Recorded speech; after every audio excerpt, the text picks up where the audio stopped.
Part 3. My sister's husband confessed that he was cheating while drunk at Christmas dinner, so I recorded everything and sent it to her. Now my family is divided on the matter in believing him, and some blame me too. James woke up alone the next morning to divorce papers on his pillow and all his clothes on the front lawn. Emma had called her lawyer, yes, at 3 a.m., and explained everything. The lawyer moved fast, probably because of the evidence of financial infidelity we discovered later. When James finally sobered up and realized what had happened, he started his campaign of denial and manipulation. First came the flood of text messages. I was drunk, I didn't mean any of it. You're overreacting. Think about the children. We can work this out. When Emma didn't respond, he switched to threats. You'll never survive without me. I'll take the kids. No one will believe you. But the photos and video didn't lie. And once Emma started really looking at their finances, she discovered just how deep his betrayal went. James had been maintaining a secret apartment for Sarah, paying for expensive trips, buying her jewelry, all with money from their joint accounts. Money that was supposed to be for their children's college fund. Emma, though, is grateful. She'd had suspicions but had been gaslighting herself for months. The recording gave her the proof she needed. She's already filed for divorce and is fighting for full custody. James's family is also involved now. His mother has been calling me nonstop, leaving nasty voicemails about how I'm a homewrecker. The irony would be funny if it wasn't so sad. His sister even showed up at my workplace to confront me, causing a scene that almost got me in trouble with my boss. Update 1. It's been 2 weeks since Christmas, and things have gotten even more intense. Emma moved in with me temporarily while she sorts things out. James has been trying everything to fix the situation, sending flowers, crying outside our door, claiming it was a one-time mistake, despite the evidence showing a 6-month affair. The worst part? Sarah, the paralegal, is now pregnant. She showed up at Emma's workplace yesterday, crying about how James had promised to leave Emma for her. Apparently, he'd been telling her that his marriage was basically over and Emma was crazy and controlling. Classic cheater move. My parents are still taking James's side, saying men make mistakes and Emma should think about the kids. Dad even suggested she go to couples counseling with James and work through this rough patch. Emma finally snapped and told them if they can't support her decision, they shouldn't bother being in her life right now. I've been getting threatening messages from James's friends, calling me a bitch for entrapping him while he was drunk. Some mutual friends have taken his side too, saying I should have minded my own business. But I don't regret what I did. Emma deserved to know the truth. Update 2. 1 month after Christmas, and the situation has evolved dramatically.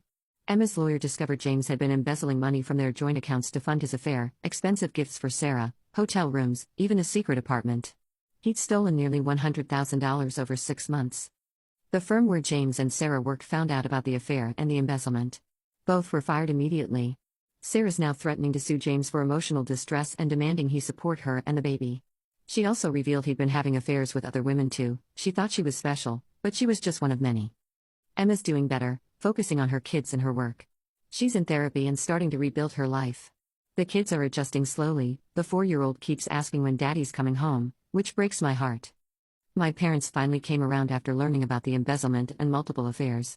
Mom actually apologized to me, saying she was wrong to blame me. She's now fully supporting Emma and helping with the kids. James's family is still horrible, but we've blocked them on everything. His sister tried to spread rumors about Emma on social media, claiming she was the one who cheated first, but nobody believed her. Update 3. 6 months post-Christmas confession, and life has completely changed. Emma's divorce was finalized last week. She got full custody of the kids and most of their assets due to James's infidelity and financial fraud. He's required to pay significant child support, though he's struggling now that he's unemployed. Sarah had her baby, but a DNA test proved James wasn't the father. Turns out she'd been seeing multiple men too. James had a complete meltdown when he found out, showing up at Emma's house drunk and making threats. Emma got a restraining order. The kids are doing much better now.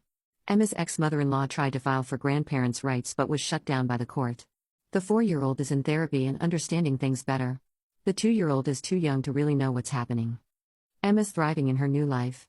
She just bought a new house, without the stolen money, started dating again, and got a promotion at work. She tells me every day that she's grateful I showed her the truth, even though it hurt at first. Our family is closer than ever, except for a few relatives who still think I should have kept family business private.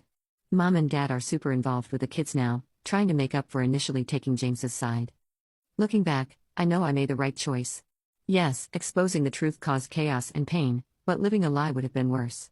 Emma deserved to know who she was really married to, and the kids deserved better than a father who could betray their mother so easily. James? Last I heard, he's living in a small apartment, working at a much smaller law firm for way less money. Sarah moved to another state. His reputation in the legal community is ruined. Sometimes karma works perfectly. Emma told me something yesterday that made it all worth it. You didn't destroy my marriage, James did that. You saved me from wasting more years of my life with a liar. You're the best sister anyone could ask for. Some people still judge me for how I handled it, saying I should have confronted James privately or given him a chance to confess. But I've learned that enablers are almost as bad as cheaters. The truth hurts, but lies destroy lives.